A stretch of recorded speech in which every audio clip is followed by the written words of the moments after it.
Nah ini Pak, ini kan banyak orang yang masih belum paham lah, mungkin sebagian sudah paham mengenai mereka-mereka yang bisa untuk menyembelih hewan kurban ini. Seperti apa? Apakah ada kriteria tersendiri atau bagaimana? Kan Betul. pasti ada kriteria mungkin. Bisa dijelaskan Pak seperti apa sebenarnya? Baik, secara singkat barangkali ingin sampaikan bahwa terkait dengan penyembelihan hewan kurban, bukan hanya hewan kurban, penyembelihan hewan secara Islam itu kan punya kriteria. Khusus kurban ini macam onta itu umurnya aja harus diukur. Harus ditentukan. Umur unta itu umur 5 tahun lebih. Bisa sampai ke 6 tahun baru bisa jadikan kurban. Sapi kerbau itu berumur 2 sampai ke 3 tahun. Menjalani 3 tahun baru bisa jadikan kurban. Kambing juga begitu, 1 sampai 2. Menjelang 2 situ baru bisa dikurbankan. Artinya patokan umur sudah ditentukan. Belum lagi patokannya dari sisi kesehatannya. Karena memang Islam mengajarkan supaya jangan sampai kita mengorbankan yang tidak sehat.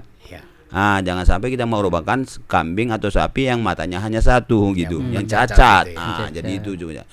Begitu juga terkait dengan orang yang menyembelihnya juga diatur. Jadi sudah banyak orang melaksanakan pelaksanaan pendidikan pelatihan terkait dengan pemotongan hewan kurban ini. Jadi ada orang melaksanakan untuk mendapatkan sertifikat dan seyogianya orang yang menyembelih hewan kurban itu adalah orang yang punya sertifikat. Yang bersertifikat ya. Berarti betul. dia itu harus memiliki sertifikat baru bisa itu. Harusnya sih begitu. Kalau untuk di Batam ini Pak Rastin, Berapa banyak ini yang sudah memiliki sertifikat? Yang memiliki sertifikat menurut informasi dari ada namanya Juleha. Juleha itu juru sembelih halal. Orang tuh sering mengadakan kegiatan-kegiatan untuk mendapatkan sertifikat itu. Artinya dilatih orang-orang yang ingin mau jadi tukang sembelih, dilatih di situ dapatkan sertifikat setelah lolos. Oh, setelah lolos. Itu yang namanya Juleha itu ya. Juleha. Saya kira selain Juleha. Iya. Bukan nama cewek itu. Bukan nama cewek ya. Yang terkenal itu kan Juleha, juru sembelih halal. Juru sembelih halal. Singkatan rupanya. Orang itu sering mengadakan kegiatan pelatihan untuk penyembelihan. Bagi orang yang mau jadi tukang sembelih, ikut bergabung ke sana, dilatih, dan setelah lolos nanti pelatihan dikeluarkan sertifikat.